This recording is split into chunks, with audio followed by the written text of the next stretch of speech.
Hey everybody, InfectedZenit here, coming at you guys with a top 10 budget decks of the format. I do this every single format because I am a budget player myself.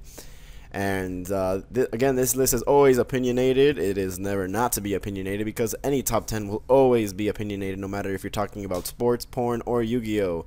They all go hand in hand and they're all opinion based. So make sure to leave what you guys think are the top 10 or your number ones or 1 through 5 or anything that's a good budget, maybe that I don't mention or that you just think is the best of the format. So starting in at number 10, Utopia ZW weapon, and I actually have this at number 10 not because it's ultra amazing good, but it has a lot of potential. You see Konami likes to dick ride you know, anime decks, right? What does Yumi, I mean not Yumi, right? Is it Yumi? Yeah, I think it is Yumi actually. Yami? No, it has to be Yumi. I don't know, the guy from Zexo, I really don't even know his name. Yuma, there you go, it's Yuma, right? Yeah, I'm pretty sure it's Yuma. So he plays Utopia, so they have a lot of Utopia ZW support, and actually the deck is not bad because once you put the two equips, you're not gonna do nothing to Utopia. You pretty much lose at that point. I don't really know a way to get past it.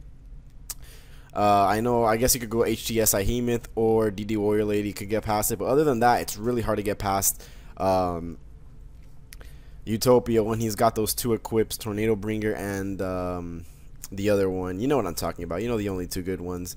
And for the fact of the matter is, it's really hard to get over. The deck is super consistent. You can run Constellars, you can run Wind Up Engine, or you can just run straight out XYZ Engine deck. That makes them super fast. And they have the rank 5 Leo arms to add the Zexa weapons from their deck to their hand. And then you can even attach Leo arms to Utopia. So the deck is really good, really consistent, and I think it has a lot of potential. If they get more support, they could even be top tier. You really don't know. You just can't predict what's going to be good this early on in the format, but these decks are pretty much here to stand. At number 9, I have Fire King, and as much as I hate Fire King, as much as I hate it, I really do not think that it's going to do. I really don't think that there's a lot of options to stop it. Your options to stop it are to banish Garunix, and once you do that, you pretty much win. So what do you have? You have DD Crow, you have Bottomless Trap Hole, you have D Prison. Those are your answers to it. And other than that, I don't think there's much you could do, because you Solemn Warning, it still gets its effect off. Next standby phase, blows up the field. You destroy by battle, you special summon Fire King from your deck.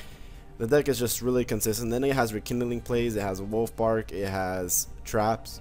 You could side in easily Imperial Iron Walls to combat anything, and the deck is really consistent, really good. And it's really scary, really, because every time I play against this, it's just not fair. First of all, they have Onslaught of the Fire Kings, which is already retarded. You activate a special Garunix end phase, and then next standby phase you just Dark Hole the field. That is ridiculous. That is honestly just unfair.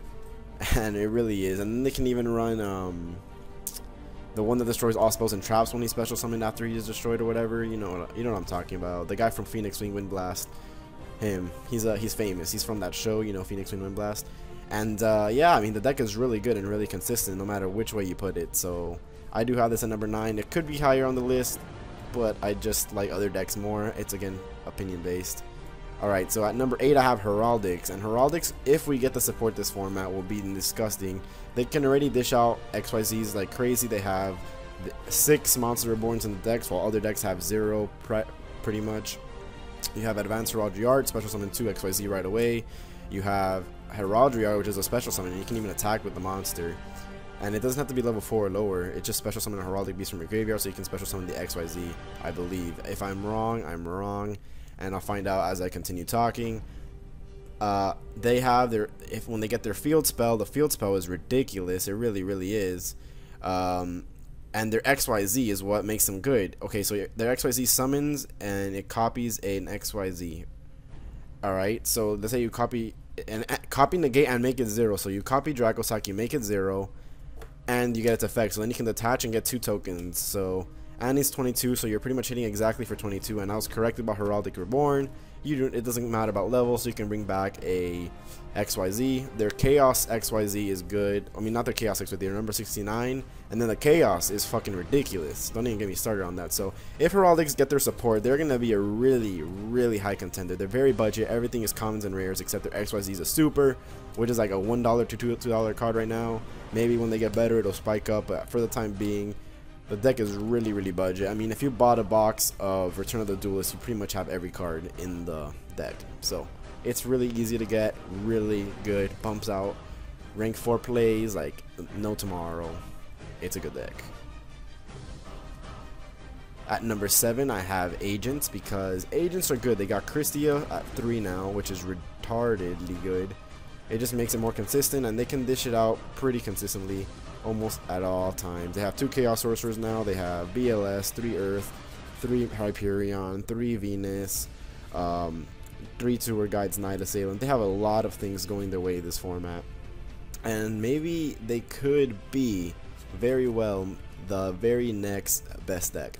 I mean, all of these decks have potential to be the best deck as budget decks, because, you know, these are just budget decks, but you usually have a really good budget deck every format, just because some cards are just really poorly designed, and it's just how it works.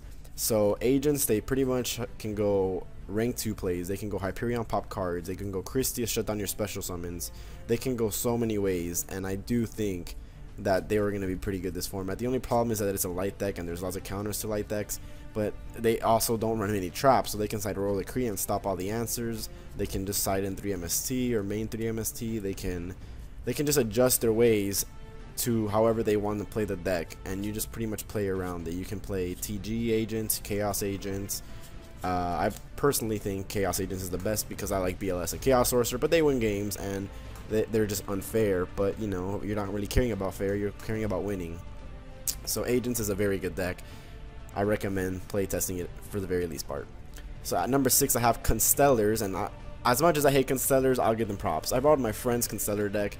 We playtested for the new format like 2 weeks before the format began, and I wrecked face with Constellars. I just destroyed spell books, I destroyed mermails, and it was just a fun time because they can just consistently, now that they have 3 tanky, dish out Pleiades, and they can dish out any XYZ that they need to make just because of the 3rd tanky, and then 3 duality, and you're just so many consistent plays to get XYZs on board 24/7. They have Honest, which is a dumb card. Honest is such a dumb card. Like, honestly, like, I can't even stand it. I mean, you've heard that joke 1,000 times, but I'll continue saying it because it's funny. Pleiades is just a retard, you know, all that kind of stuff. It's a dumb card. It really, really is. Pleiades, Constellars are stupid. Number 6. Evilswarms at number 5. Evilswarms are easy. It's like I have 2 words why the deck is good and only why it's good. Evilswarm Ophion. He dodged the ban list. He is good against Fire Kings. He's good against Agents. He's good against anything that summons 5 or higher. It's just ridiculous. He shuts down the decks. It's not like he gives them an option to play. He just shuts them down. And that's why Evilswarms are at number 5. And at number 4, we have Gravekeepers, because Gravekeepers, Necro Valley. And why you say they're budget? Because they're all common from like Structure Deck Merrick that came out like 8 years ago. You don't need to be high baller status with super spies and super assailant. You just need common, and commons win games. Your $150 Zen mains, lol, common compulse. You know, it's that theory. I mean, sure, it looks fancy, it looks cool, you feel good when you have high rarity, but you don't need it. And that's what this list is all about, having low rarity stuff to win games.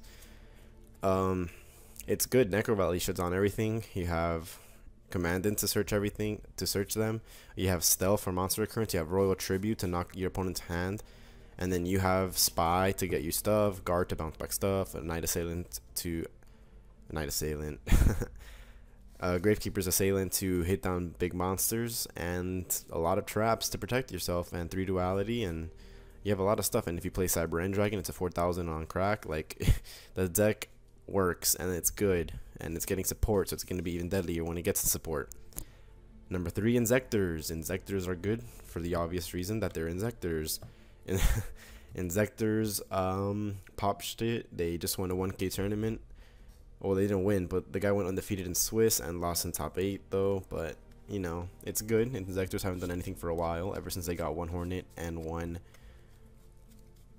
Dragonfly, but they keep finding a way to make it work, and it's gonna work, and it's gonna pop stuff, and it's always gonna be consistent and good. So I mean, either way, it's gonna work. Number 2, Blackwings. Now, why Blackwings are good is because they have 3 Whirlwind, they have 3 Collude, they have everything that they need anymore. The deck is really fast. I mean, that's all I've been using on DN for the past couple of days, and by past couple of days I mean, yeah, like literally the last 2 days on DN. And it's just so good. I just don't understand. Like, the only times I ever struggle is because with the DN hands I get like only monsters and spells or only traps and spells. I never get a combination of all 3, and it kind of annoys me. But other than that, I've won most of my games, like 2-0 matches and stuff. But the deck is just good.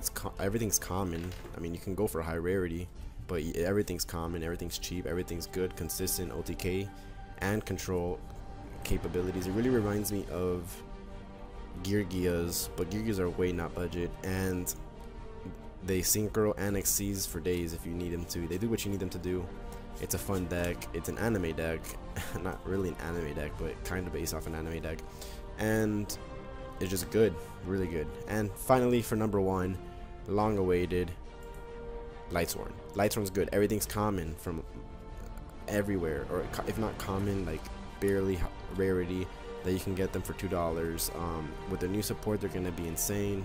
Just the fact that they can drop JD is insane. Just the fact that they can drop JD and BLS is insane. And the light rays, I mean, the deck only loses to back row, and by back row I mean Diffuser and macro, and they should be maining 3 MSTs. I would main 3 MSTs because when they start becoming good again, people are gonna find counters to it, and MST is the way to go. I mean, you can always offer Lila, but if you don't draw the Lila, you gotta run 3 Lila, 3 MST to deal with the problems. But if you can just make your deck around it, has easy Black Rose access. Just discard Lumina, bring back a tuner from your grave, and Synchro for Black Rose. It has any level 7 Synchro. It has Ancient Sacred Wyvern and stuff like that.